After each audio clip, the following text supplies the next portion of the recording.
So I've just been looking through some of the photos I took when I was in driving around the Lake District, and this is one of my favourite ones. It's a shame the car's in the way. I should have backed up a summit bit, but I quite like this. You've got the distant hills and the land as it comes right into the foreground, and then you've got this gate here and a nice sweeping bit of road. So let's have a look at the materials. Got all the usual kits. The palette here, 7 colours: ultramarine, lemon yellow, Payne's grey, alizarin crimson, raw sienna, burnt umber, light red. I use Cotman watercolours. It's the cheap range, but I find they work fine. You don't need the expensive stuff. Large Ron Ransonite, 3/4 inch flat, number 3 rigger. Got me clean water, tissue in case I want to take out bits of paint off the paper. 15x11 Fabriano, and it's clipped onto a 9mm piece of ply, so it's not going anywhere. So I'm going to start off clean water, and this is my way of sort of stretching the paper. I'll sort of do it. You can do this before you start painting if you want. If you don't, you'll find it goes all crinkly and rather unsightly, but this way I can stretch it as I start the painting. Normally by the time I've got the background in, it's stretched. It's just a case of refixing it. So this is just raw sienna.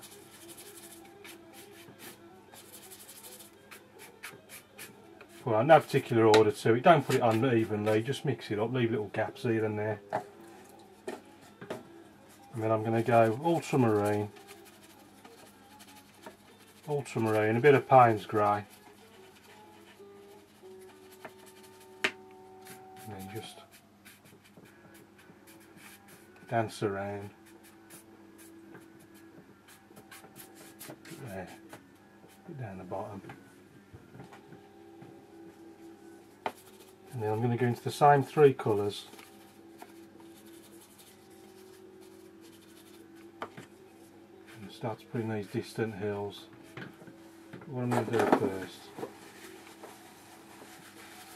just take some of the tissue and then just have a little bit of cloud here and there. It also helps as a way of stopping this paint from running down the paper. I've over wet it just very slightly. That'll do. Watch the reservoirs of water that build up at the bottom of the page. But anyway, that's all you got to do. And then you've got a biggest till is on the right hand side. I always try and vary the heights. It looks a bit boring if they're all the same height. Again, if you want, you can give those distant ones a little dab just to make them look a bit misty. That'll do. If the tissue comes off, look, wait until the paper's dry before you start messing about trying to remove the paper. I'm going to go into a bit of lemon yellow, see where it's going a bit greener now. Maybe a bit more raw sienna. You can see where the grass is coming off the distant hills. Give the brush a clean. I'm just going to go raw sienna. It's getting really light now. Nice and light, so that these trees I'm going to put in a minute show up a bit better.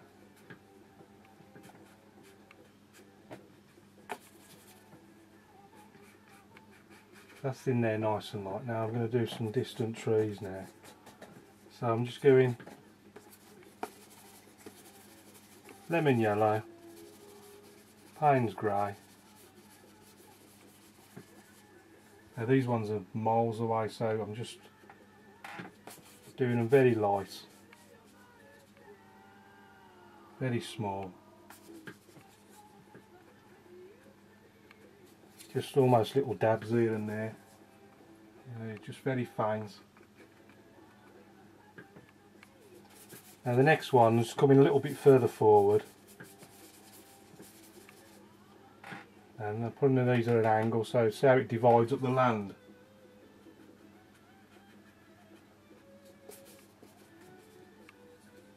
And a few more going this way. A few on the horizon line there.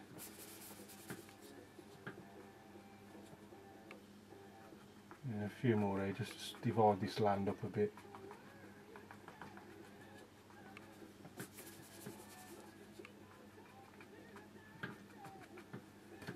And some slightly nearer ones. He's going to go in a little bit big. I'm just sort of using just the very corner, just the top, see that top corner, and then just trying to get different colours on, just to vary it a little bit as it comes down.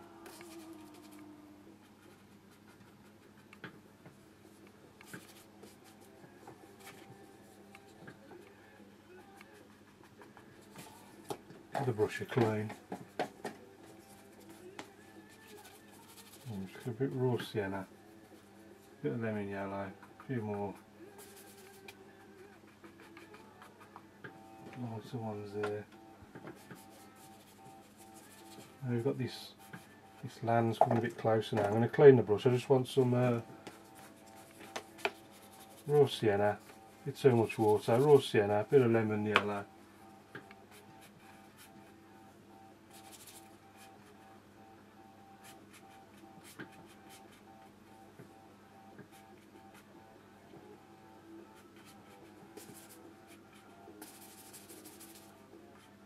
And I'm just going to pop in this like a hedge thing on the right hand side. Just in several different colours. Raw sienna, burnt umber, ultramarine, and just so that it's nice and dark, so it stands out against the background. And then just put in this hedge, get a bit darker.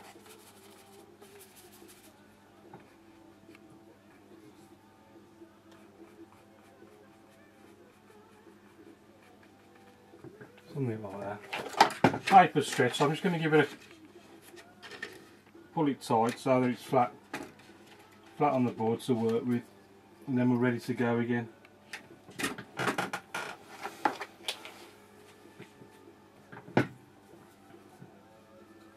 Well, I've got that dark colour, I'll just do the other side.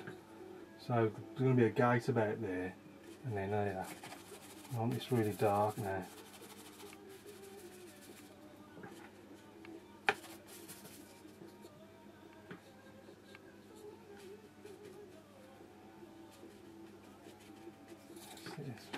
Stick a fence post in there.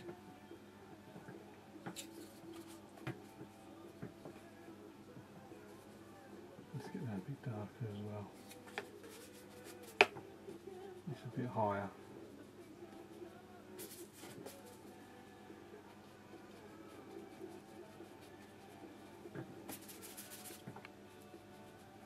Maybe stick another little post in there as well.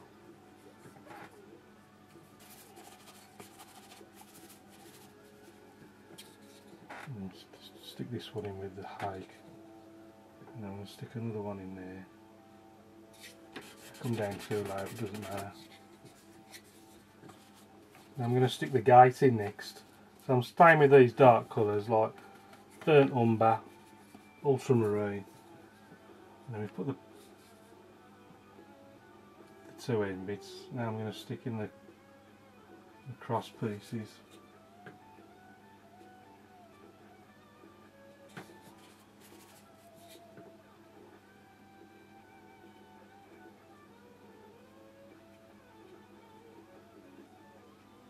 One more along the bottom, and then you always get like there's a couple of little cross pieces in there.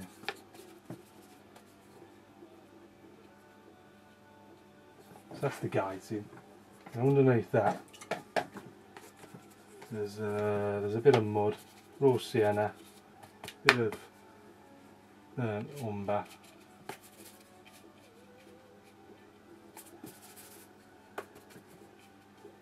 Sort of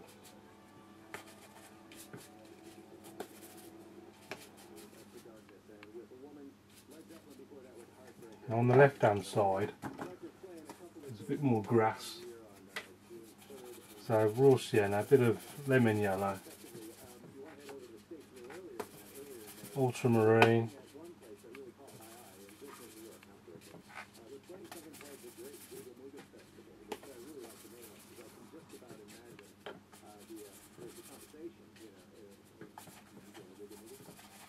Let's just get that a bit darker so it stands out a bit more. Burnt umber, ultramarine.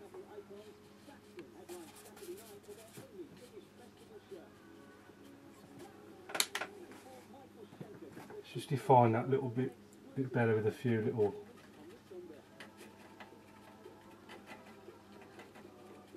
little stones and pebbles. And then on this left hand side there's another rock just by this just by the fence. I'm just going to pop him in.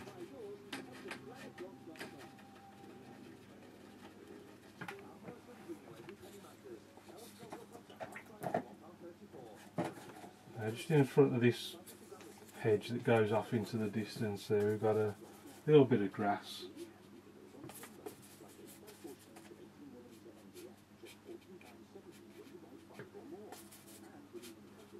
A little bit of grass.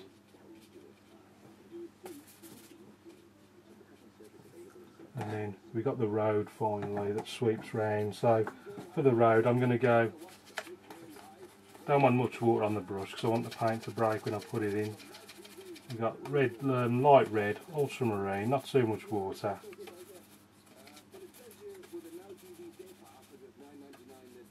And then just sweep it round, something like that.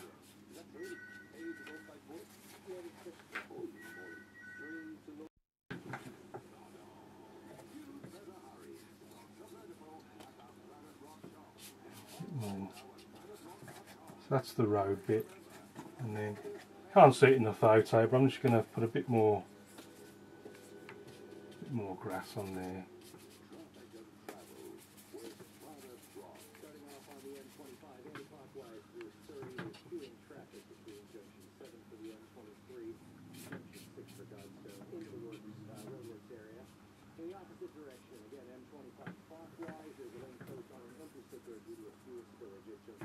And then I'll give that a quick dry with the air dryer.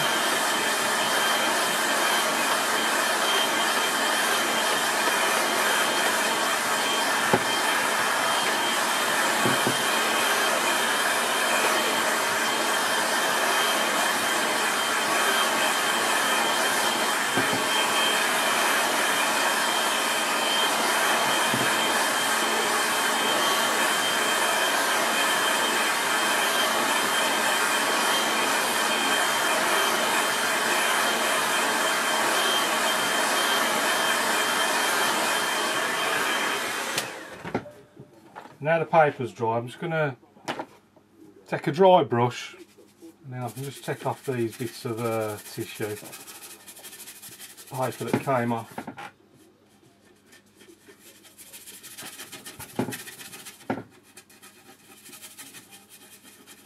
Yeah, a bit more than I intended actually.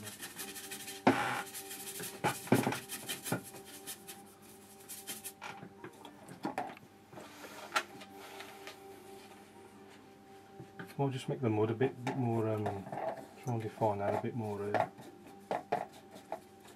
So I want not too much water.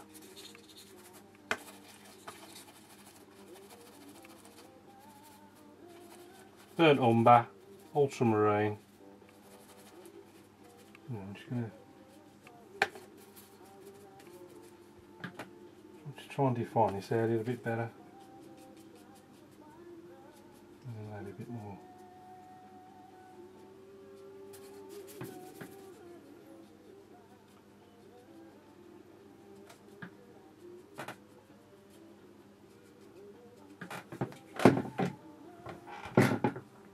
Just defines that driveway going off into the gate a bit better. Maybe a bit on this bit there as well. I'll leave that there before I overdo it. Switch the rigger.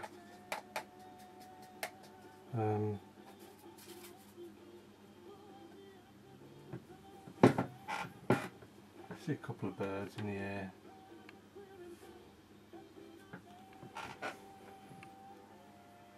I think maybe stick a little figure somewhere. I don't want it too prominent. Where should I put him?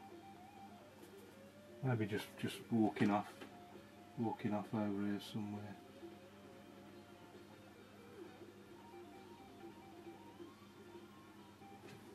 Just out of the way there. And then finally,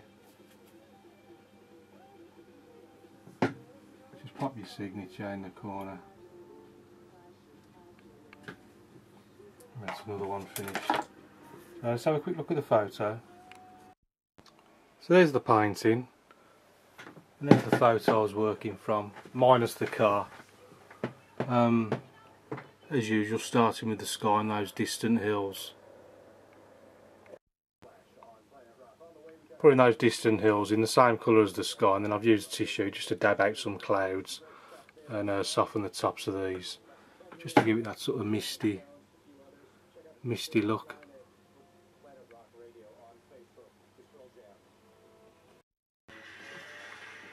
There's two sort of you've got the main road here, and then you've got a lane here sort of competing for your attention, I suppose.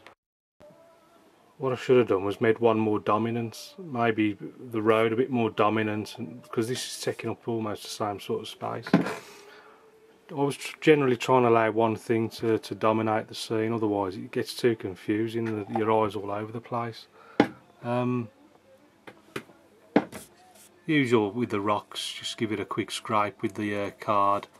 Fence put in very simply with the corner of the hake, but you need a nice chisel edge to do it. And then we got our other little fence going off into the distance. Little figure there to add a bit of life to the thing. Well, I hope you like that. Thanks for watching. Keep practicing. Any questions, please ask, and I'll see you again soon.